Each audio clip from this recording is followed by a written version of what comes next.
All right, so I'm going to lead Rochelle here through a 3-part series for your spine. We're going to start with flexion extension, we'll then work on your T-spine rotation, and finish up with neck. To get started, I'm going to have you go in a quadruped setup. So in terms of setup, you'll notice her shoulders are stacked over her wrists and her hips are over her knees. I'm going to ask her to go into spinal flexion, so she's going to round this spine up towards the ceiling. So imagine a string is drawing her spine up. So from here, she's going to keep her chin tucked, and she's slowly going to segment from her lower back, working one vertebrae at a time, taking her time through the middle of her back, eventually pulling her chest through her shoulders, and then working up into extension. So this is, just to clarify, this is spinal extension here. She's going to add a deep breath. Hard exhale, try to get your chest further through your shoulders. Her head will stay up tall. She's now going to reverse that direction by working into flexion, one vertebrae at a time, eventually rounding her upper back and tucking her chin. We're going to do a second rep at a little bit higher intensity, and I'm going to add a tempo. Give me one more deep breath. On your exhale, try to round your spine even more. Good. Keep that chin tucked. We're going to work here for 10 seconds, starting from your tailbone. Begin. 1, 2, 3, 4, 5, 6, 7, 8, 9. Start to lift up the head, reach up long through the crown of your head. Give me 2 deep breaths here. Think of dragging your hands back. This will light up your lats a little bit. One more deep breath, a little bit more spinal extension. Head stays tall. Let's reverse from the tailbone. Start to work into flexion. 3, 4, 5, 6, 7, 8, 9, 10. Add one more deep breath.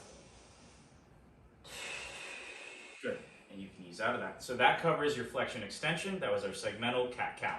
We're now going to work on T-spine rotation, so T-spine being the middle of your spine, and creating rotation to your left and to your right. We're going to do this from a half kneeling setup. Let's go right, left knee down, right leg forward. Right. Yes. I think I cued the other way. Let's try again. Left knee down, right leg forward. I don't This know happens. We're human. I never know what left and right is. Now you can cross your arms over your chest. So before we work on rotation, we need to talk about this base position. So I'm going to have Rochelle drive her right foot into the ground and not allow this knee to slide side to side. She's also going to drive her back foot into the ground. Whether you tuck it or untuck your foot, that's okay. But we need to have some tension here. So drive both feet into the ground. Imagine if we had headlights on the front of your hips. Those headlights need to face forward the whole time as we work on T-spine rotation to your right.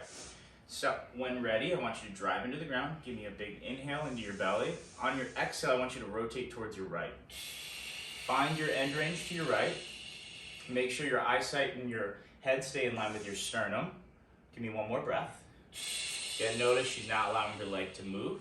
You're going to inhale, come back to center.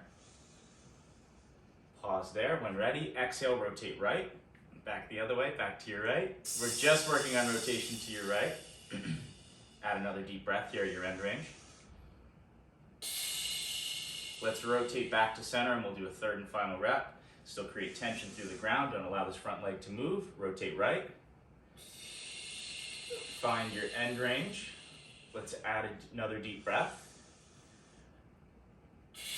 Without losing any position, I want you to slowly reposition your hands behind your head. This will start to light up your obliques and all the tissue on the side of your ribs. Add 2 more deep breaths.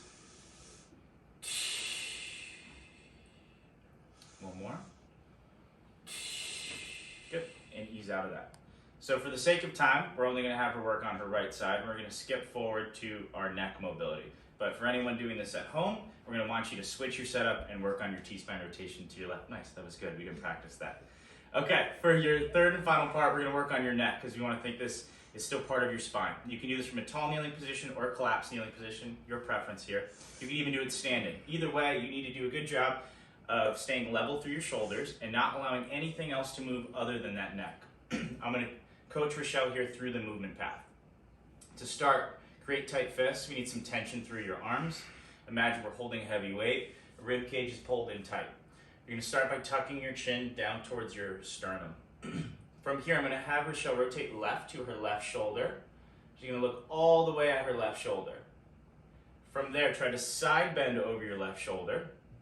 And now get really tall, lengthening up through the front of your neck and slowly start to rotate right all the way towards that right shoulder. Notice she's doing a great job of keeping her shoulders level. She will tuck her chin across her collarbone and come down to center. She's gonna pause in the middle. Good. Let's check back in, make sure your shoulders are level. Let's reverse that, rotate right. Once you find your end range of rotation to your right, side bend over your right shoulder, and then lengthen through the front of your neck, get really tall here, slowly rotating left, pulling that chin down towards your left shoulder, drag back across your collarbone to center, and then bring your head up tall. So that's a drill you could do for 2 or 3 reps at a time. Again, just as a recap, we worked on flexion extension, some T-spine rotation, and some cervical rotations for your neck. It's a great way to take care of your spine. Nice work.